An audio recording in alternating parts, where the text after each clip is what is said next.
최근 황당한 일을 겪었다는 외국인들의 경험담이 해외 커뮤니티를 뜨겁게 달구고 있습니다. 친구의 집에 놀러 갔을 때가 생각나. 친구랑 방에서 놀고 있었는데 친구 엄마가 저녁 준비 다 됐다고 부르더라고.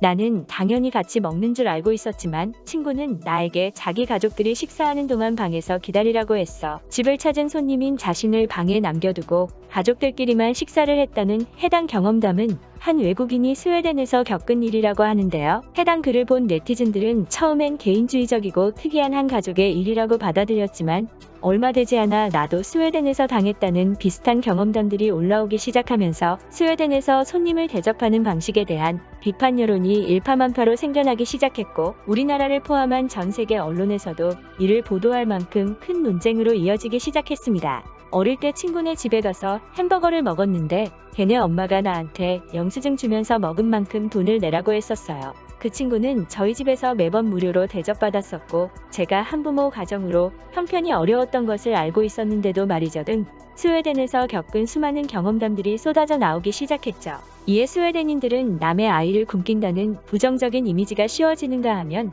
스웨덴의 손님 접대 문화는 과도하게 개인주의적이고 인색하다는 비난이 쏟아지기도 했고 급기야 마치 스웨덴이 대형 비리 의혹 사건을 저지른 것처럼 비화되어서 해당 논란은 스웨덴 게이트라고 불려지기 시작했습니다. 이러한 논란을 접한 스웨덴인들은 과거에는 아이 친구에게 식사를 주지 않는 문화가 존재하긴 했으며 생각해보면 자신들도 어린 시절에 친구 집에서 비슷한 일을 겪은 경험이 있지만 그렇다고 해서 이렇게까지 비난받을 일인가라는 의문을 제기하기도 했는데요. 논란이 더욱 심해지자 스웨덴인은 영국 일간지에 기고글을 보내 스웨덴인들이 손님에게 식사를 대접하지 않는 이유를 직접 밝히기도 했습니다. 스웨덴인들은 자신의 집에 놀러온 자녀의 친구가 자신의 가족과 함께하는 저녁 식사를 계획하고 있을 것이라고 생각한다. 다른 가족의 저녁 식사 루틴이나 준비를 망치는 것을 원하지 않는 것이다.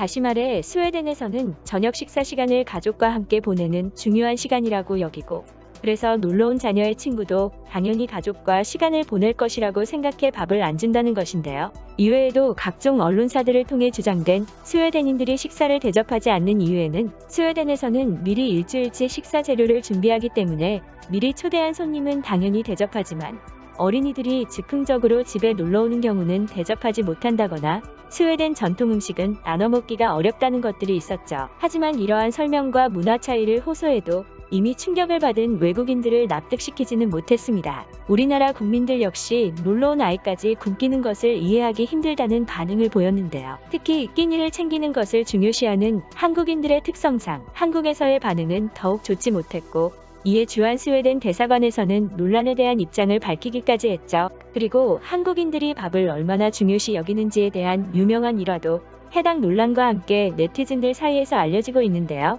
조선 중기 4대 문장가였던 이정구 선생은 명나라의 사신으로 갔다가 명나라 재상으로부터 식사 초대를 받은 적이 있었는데 공교롭게도 약속 당일에 명나라 재상에게 피치 못할 급한 일이 생겼고 재상은 가족들에게 이정구 선생을 기다리게 하라는 말을 남기고는 궁궐로 들어가 버렸습니다. 얼마 후 이정구 선생이 재상댁에 도착하자 식구들은 재상의 말을 전하고 술과 안주를 대접했는데요. 하지만 이를 다 먹을 때까지도 재상이 오지 않자 이정구 선생은 식사 시간이 넘었으니 밥 먹으러 가야겠다며 자리에서 일어났습니다. 이에 재상의 식구들은 황급히 떡과 과일을 대접하며 이정구 선생을 붙잡았죠. 선생이 떡과 과일을 다 먹었는데도 재상이 올 기미가 보이지 않자 이정구 선생은 또다시 돌아가려 했고 그렇게 재상의 식구들은 선생을 붙잡기 위해 4-5번이나 음식을 대접했다고 하는데요. 하지만 오전 내내 음식을 먹었던 이정구 선생은 결국 식사 전이라며 돌아가 버렸고 나중에 집에 돌아온 명나라 재상은 식구들에게 자초지종을 듣고는 조선 사람은 쌀밥을 먹지 않으면 굶었다고 생각하는데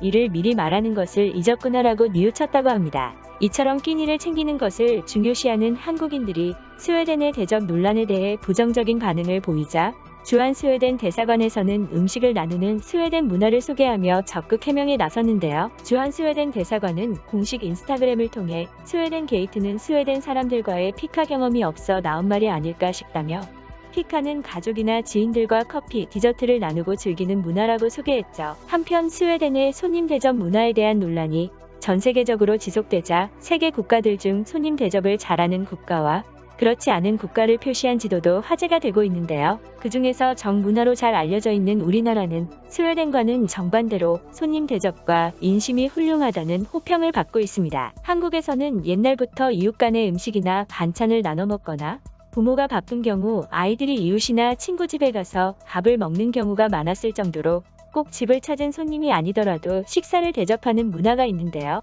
이러한 한국의 모습은 응답하라 1997 등 드라마를 통해 외국인들에게도 많이 알려졌는데 집마다 한 가지 요리만 했지만 이웃끼리 서로 반찬을 주고 받다 보니 결국에는 상다리가 휘어질 정도로 반찬이 가득 차게 되는 한국의 모습에 외국인들은 어떻게 이것이 가능할 수가 있냐며 서로 나누는 모습이 정겹고 아름답다는 반응을 보이기도 했죠. 비록 도시화가 이루어진 현재는 옛날과 같은 모습을 쉽게 찾아보기 힘들어졌지만 여전히 자녀의 친구들이나 손님이 집을 찾았을 때는 식사 시간이 되면 함께 식사를 하는 경우가 대다수이고 음식을 먹을 때 함께 있는 사람에게 먹을 것을 권유하는 것이 당연하게 받아들여지고 있는데요. 이외에도 한국을 직접 방문해본 외국인들은 외국 식당에선 찾아보기 힘든 한국의 밑반찬들에서 한국의 인심을 느낄 수 있고 환영받는 느낌을 받았다고 말하고 있습니다. 이는 외국의 경우 식당을 찾게 되면 기본 반찬 없이 메인 메뉴만 나오는 것이 일반적이기 때문인데요. 외국에서는 반찬을 시킬 경우 돈을 받는 경우가 많고 심지어 물조차도 돈을 지불해야 하는 나라도 있죠. 하지만 한국에서는 한 가지 요리를 시키면 요리보다 밑반찬이 더 많이 나와 한국을 찾은 외국인들은 계속해서 한국의 인심에 놀랐다는 반응을 보이곤 합니다. 실제 해외 커뮤니티에서는 한국 식당의 반찬을 찍은 사진과 글이 올라올 때면 매번 화제가 되고 있는데요. 외국인들은 한국 식당에서 불고기를 주문했는데 밑반찬이 아주 많이 나와 놀랐다며 어떤 것이 메인 메뉴인지 모를 정도라고 말하기도 하죠. 또 한국에서 받는 서비스 역시도 외국인들이 한국의 정과 인심을 느꼈다고 말하는 것들 중 하나인데요. 시장에서 물건을 사거나 음식점에서 음식을 먹을 때 멀리서 왔다며 서비스를 주는 가게 주인들이 많아 외국인들은 한국에선 따로 팁을 내지도 않는데도 서비스가 훌륭하다고 말하고 있습니다. 노벨 문학상을 수상한 프랑스 작가 르 클레지오는 이러한 한국의 정에 대해 말하면서 정이란 개념이 참 오묘하고 독특하다. 영어 불어 사전을 뒤져봐도 번역할 길이 없다라고 말하기도 했는데요. 한국에는 사회 곳곳에 깊숙이 뿌리를 내리고 있는 한국만의 독특한 정 문화가 있어 사회가 각박해지고 무한한 경쟁 속에 개인주의적 성향이 늘어나도 우리나라는 다른 나라들에 비해 시민의식과 이타심이 훌륭하다는 평가를 받고 있는 것이 아닌가 싶습니다. 그러면 우리 사회가 정 문화를 잃지 않고 더욱 서로를 위하고 배려하는 사회가 되길 바라면서 오늘 영상은 여기까지 하도록 하겠습니다. 바쁘시더라도 구독과 좋아요, 알림 설정 부탁드립니다. 긴 영상 끝까지 시청해주셔서 감사합니다.